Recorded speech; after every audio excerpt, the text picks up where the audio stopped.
This is some apple I got from a local orchard, and what I want to do here is fill these cracks with resin.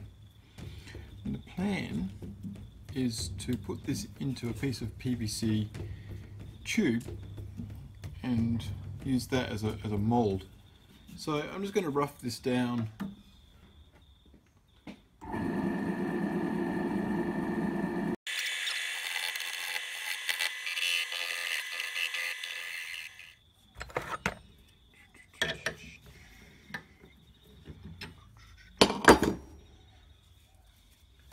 Okay, so where I'm at here is I'm going to take this piece of apple, which is quite interesting in itself, but cracked, and I'm going to pop it into this sleeve and fill with resin.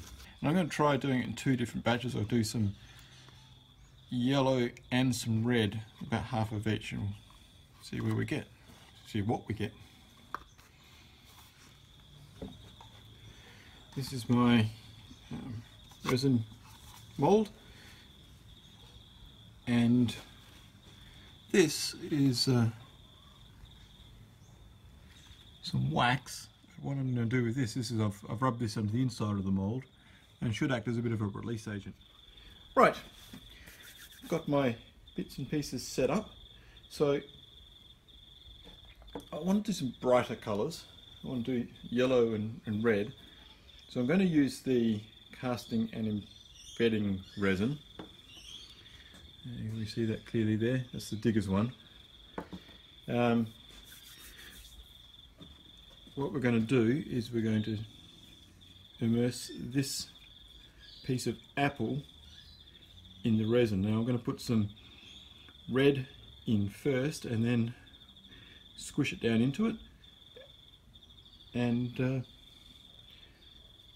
top it up with some yellow and see what comes of it. Now I'm not entirely sure how much resin I'm going to need for this, so I'll start with a smallish amount and make more if I need. And by a smallish amount I'm talking about half a cup, I think. Okay, so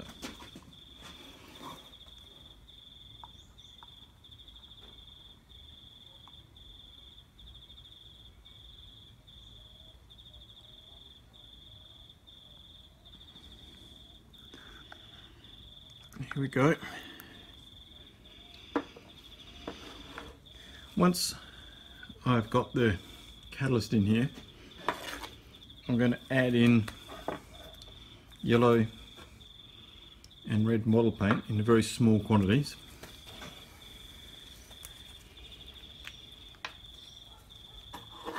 I think I went a bit overboard with the catalyst last night.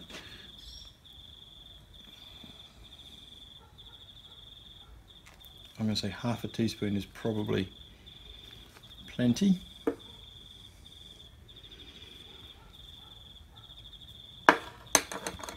And start giving that a very good stir. Now we're going. All of about 30 seconds so far. Separate colours and a little bit of clear, so it's got to work fairly quickly. So we're going to have a red and a yellow. So I mix these up. We've got the red one and the yellow.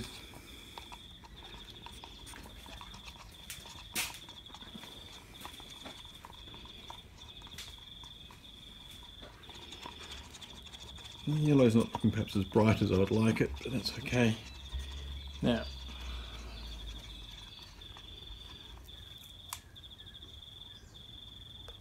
yellow straight in, that's all of that into the pot.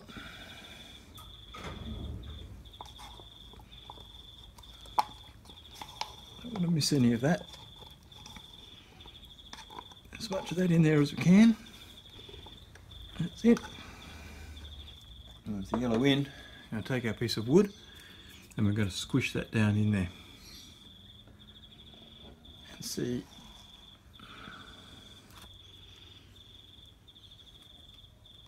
Yeah, it's not oozing up anywhere at all, is it?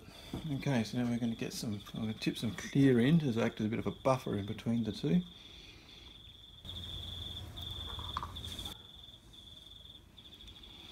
The idea here being that if I give this a bit of a squish around and move around, we should get some of that. It looks like it's about come up halfway. So now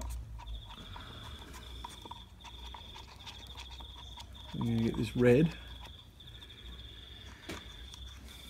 pour that in.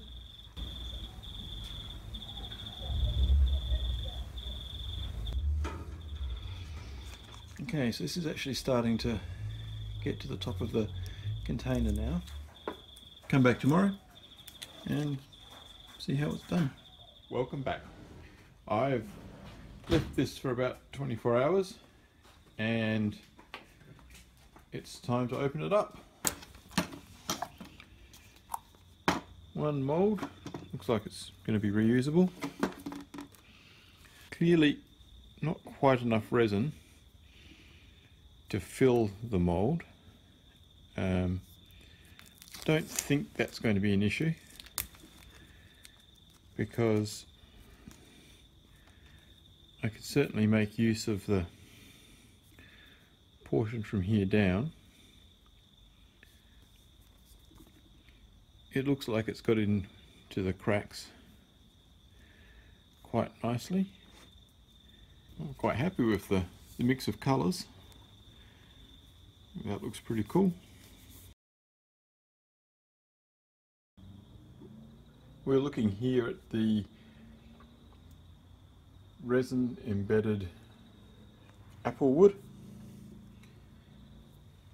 So this is a clear casting resin, polyurethane resin, with some yellow and red model paint in it for colour.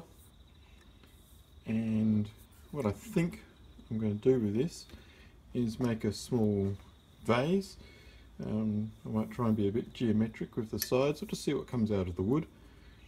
The resin didn't quite get all the way down to the bottom here, so I may have to end it around about there, I think. I don't really want to turn it over and have this as the top.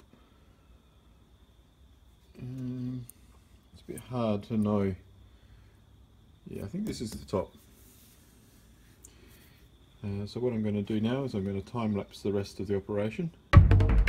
Setting up the lathe.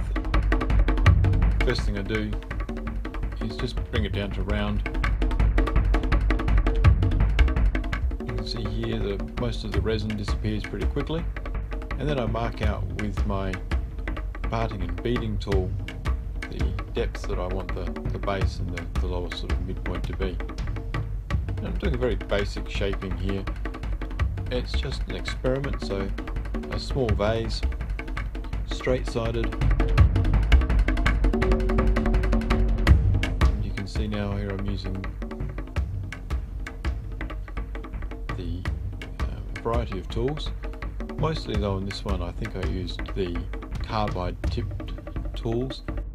They work pretty well with the resin. And there we go. I've pulled out my Forstner bits just to hollow it out, and there I am with the super glue filling a couple of voids that the resin hadn't filled.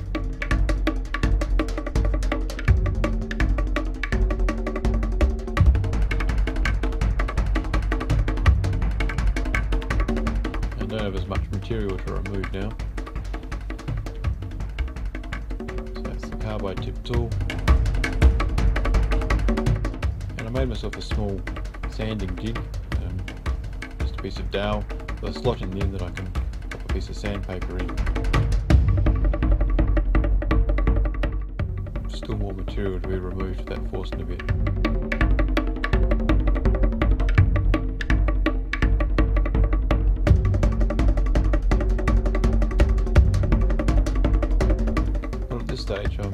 pretty much done with the hollowing out.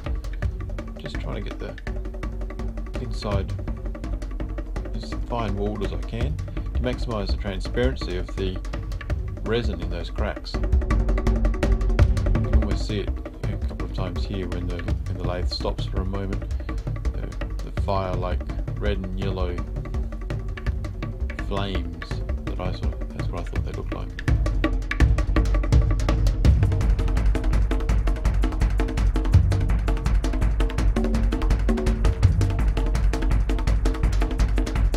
So now just give it a quick sand.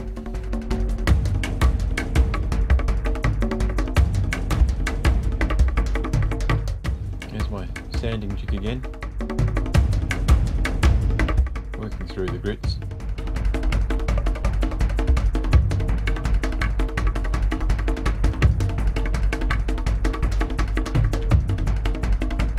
Fresh sandpaper here, so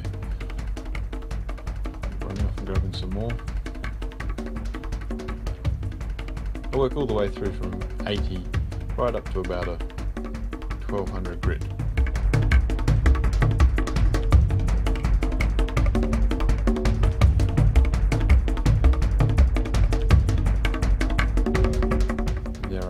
Yorkshire grit to give it that final sanding, that final bit of polishing before I put a finish onto it. The finish here is my own shine juice, shellac, oiled linseed oil. There we have it, the fire.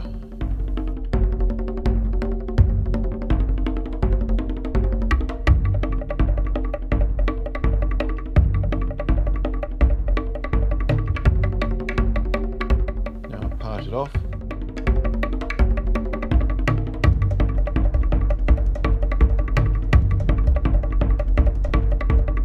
What I did here is just sanded the edges a little bit and tightened it up as I was parting it off so I didn't have to put it back on.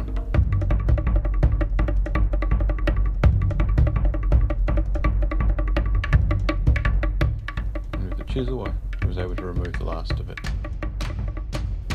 There we have it.